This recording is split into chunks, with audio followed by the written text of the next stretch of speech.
Bonjour et bienvenue sur la chaîne de Maximinus et compagnie. Moi c'est Marie, je suis éleveuse de lapins depuis plus de 15 ans et aujourd'hui on va voir ensemble pourquoi les lapins sont des animaux qui peuvent être assez souvent craintifs. J'ai beaucoup d'adoptants qui me disent que leur lapin il est craintif. La vraie question c'est de savoir est-ce que c'est un comportement qui est normal ou est-ce que ça relève d'un vrai problème. Dans cette vidéo, on va voir ensemble pourquoi certains lapins paraissent aussi méfiants et surtout comment mieux comprendre ce comportement. On va d'abord revenir sur les origines du lapin et son instinct de proie, puis je vais te montrer les erreurs les plus fréquentes que font les adoptants sans le savoir. Et enfin, je partagerai avec toi des solutions concrètes pour mettre ton compagnon en confiance. Reste bien jusqu'à la fin parce que je vais te donner une astuce simple, mais souvent oubliée, qui peut transformer la relation avec ton lapin. Alors d'abord, d'où vient le lapin? Le lapin domestique tel qu'on le connaît vient du lapin de Garenne. Donc toutes les races sont issues du lapin de Garenne qui a été domestiqué. Puis sélectionné pour faire les lapins qu'on connaît aujourd'hui, donc du géant des Flandres comme Maxi, jusqu'au nain en passant par le Rex, par les fauves de Bourgogne, les argentés de Champagne, enfin voilà, vraiment toutes les races partent du lapin domestiqué, donc du lapin de Garenne. Le lapin de Garenne, c'est un lapin qui vit en colonie et en terrier. Dans la nature, le lapin c'est une proie pour énormément de prédateurs, que ce soit celles qui viennent du ciel, donc comme tous les rapaces, ou que ce soit celles sur terre, donc les renards, les fouines, les martres, tous les animaux sont quasiment des proies pour des prédateurs pour le lapin. Donc le quotidien du lapin de Garenne, en fait c'est tout simplement la vigilance. Donc ses grandes oreilles, alors elles sont un peu moins grandes que celles de Maxi, mais en tout cas ses grandes oreilles lui permettent d'entendre tous les sons, d'entendre éventuellement un prédateur qui arriverait près de la colonie. Ses yeux lui permettent de voir quasiment tout autour de lui, à part juste la petite partie qu'on a devant. Donc ils ont une vision qui est quasiment panoramique et ils ont un odorat qui est extrêmement développé, ce qui leur permet de détecter les prédateurs assez facilement, que ce soit avec la vision, avec l'ouïe ou avec l'odorat. Et forcément, quand ils sont en danger, son réflexe numéro 1, c'est la fuite. C'est pour ça qu'il a de très grandes pattes, très puissantes. C'est pour lui permettre de fuir parce qu'il n'a aucun autre moyen de défense. C'est pas avec ses dents, alors bien qu'elles fassent mal s'il essaie de vous mordre, ça ne suffit pas pour se défendre face à un prédateur. Les griffes non plus, donc son seul moyen, c'est la fuite. Pour un lapin qui se cache, en fait, c'est pas un comportement qui est anormal parce que c'est un lapin qui, tout simplement, agit comme un lapin. Alors maintenant qu'on comprend un petit peu mieux son instinct primitif, on peut faire le parallèle avec chez nous, donc avec nos lapins domestiques qui ne vivent plus en colonie ni en terrier depuis quand même relativement longtemps. Quand on adopte un lapin, on a tendance à oublier que ça reste une proie dans sa tête. C'est son instinct primitif, c'est comme ça, c'est comme un chien de chasse qui va avoir tendance à essayer de manger les poules du voisin par exemple. Et en fait c'est son instinct qui le pousse à agir comme ça. Et pour le lapin, c'est exactement la même chose. C'est pour ça qu'un lapin en semi-liberté ou en liberté totale est souvent moins stressé parce qu'il peut aller se cacher quand il en a envie. Il peut décider s'il veut du contact ou non. Donc c'est beaucoup moins stressant pour lui d'être dans un environnement comme celui-là. A l'inverse, si vous avez un lapin qui est enfermé dans une cage ou qui est tout le temps dans son parc, il n'a aucune possibilité de fuite ou de se cacher. Donc ça engendre du stress, de la nervosité, parfois même de l'agressivité. J'ai une petite anecdote à ce sujet. On avait une personne qui nous avait abandonné un lapin à l'élevage. Il nous l'avait apporté dans une toute petite cage. Les propriétaires nous avaient dit que ils le laissaient toute la journée enfermé parce qu'ils n'avaient pas le temps de s'en occuper.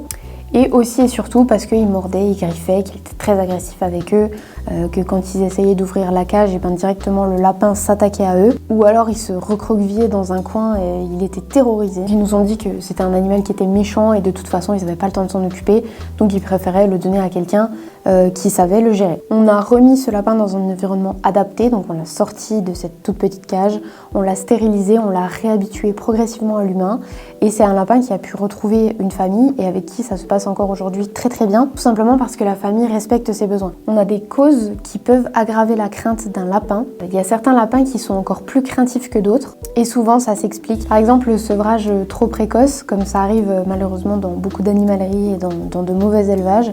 Le lapin est très stressé parce qu'il n'a pas eu le temps de faire un sevrage suffisant avec sa maman, donc il n'a pas appris les codes, il ne sait pas comment la vie de lapin fonctionne tout simplement, et du coup quand il se retrouve isolé de ses frères et sœurs, il est très craintif, et encore plus avec l'homme parce que c'est l'homme qui l'a retiré de sa mère et donc il est terrorisé. Un lapin qui est manipulé de façon très brutale ou forcée que ce soit quand il est petit ou même quand il est adulte. Pas forcément associer un humain au danger, et même si vous êtes quelqu'un de très gentil avec lui, ce qu'il a vécu avant va forcément l'impacter sur son futur, et ça va prendre énormément de temps pour qu'il vous réaccorde à nouveau sa confiance et que vous puissiez avoir une belle relation avec lui. La troisième chose qui peut rendre un lapin encore plus craintif, c'est un environnement qui est instable ou qui est très bruyant.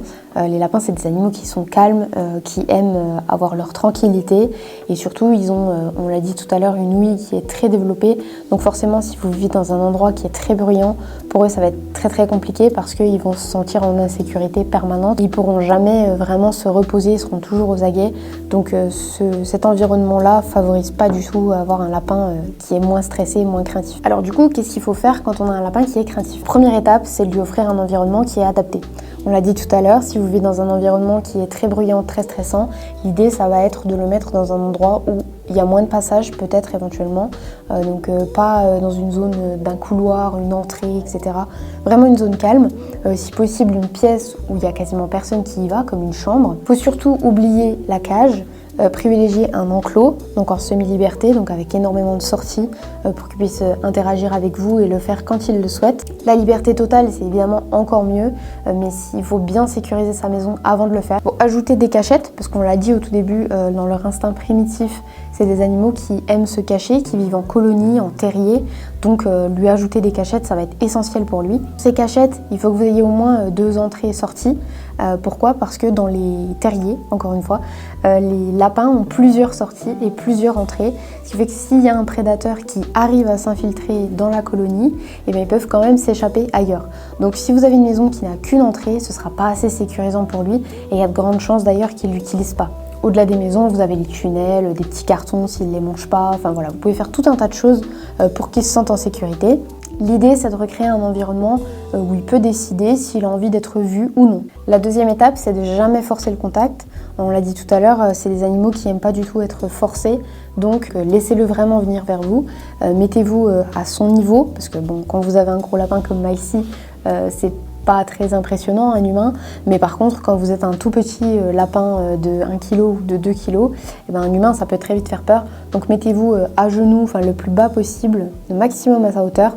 Parlez-lui doucement et soyez très patient. Vous pouvez essayer de l'appâter du coup avec des petites friandises, des choses qu'il aime, voilà, de la banane par exemple. Enfin, il y a tout un tas de choses qu'il aimera sûrement. Essayez avec des friandises si au début il est un petit peu réticent, et ça viendra au fur et à mesure. On rappelle qu'un lapin qui va être forcé à être caressé, il va se sentir en danger, donc du coup vous allez faire l'inverse de ce que vous souhaitez, c'est-à-dire qu'il va encore moins vous accorder sa confiance. La troisième étape, c'est la patience. La confiance d'un lapin, ça se fait vraiment petit à petit. C'est des animaux qui sont géniaux une fois qu'ils sont apprivoisés, mais c'est vrai qu'au début ça peut être un petit peu long. Voilà, on a tendance à vouloir tout de suite vouloir le caresser, etc. Mais c'est des animaux qui ont un peu de mal à accorder leur confiance. Parfois ça peut se compter en semaines, donc il faut vraiment être très très patient. Après, s'il vient d'un bon environnement, vous allez gagner un petit peu de temps parce qu'il ne sera pas craintif de nature en principe, donc ça va aller tout seul. Mais une fois que la confiance est établie, c'est vraiment une relation qui est absolument géniale. C'est des animaux qui sont quand même relativement câlins, qui viennent au contact. Voilà, c'est une belle relation. Ce qui est important aussi, c'est d'enrichir son quotidien, donc lui proposer des jeux, des sortes de petits casse-têtes, voilà, vous lui cachez un petit peu ses friandises. Et surtout, il faut instaurer des routines qui sont rassurantes parce que c'est des animaux qui ont besoin de routine. Si vous leur donnez à manger à 8h le matin, il faudra que ce soit tout le temps à 8h le matin, c'est super important. C'est des animaux qui détestent le changement, donc il faut vraiment que ce soit toujours la même chose. Donc oui, le lapin est une proie par nature. Et son premier réflexe, ce sera toujours la vigilance. Mais ça ne veut pas dire qu'il va rester distant toute sa vie, qu'avec de la patience, du respect et un environnement adapté, ton lapin peut devenir un compagnon câlin, curieux, surtout très proche de toi. Dis-moi en commentaire si ton lapin est plutôt timide, s'il est déjà très sociable. N'hésite pas à nous partager tes expériences parce que ça pourrait aider d'autres parents de lapins. Si cette vidéo t'a aidé, pense à mettre un petit pouce bleu, à t'abonner, à activer la cloche pour ne rien manquer des prochains conseils. Tu veux créer pour ton lapin un espace où il se sent vraiment bien et en sécurité, je t'ai mis le lien de ma boutique Maximinus et compagnie dans la description. Tu y retrouveras tout le nécessaire pour lui offrir un environnement sain et adapté. Merci d'avoir regardé, prends soin de ton lapin et à bientôt pour une prochaine vidéo.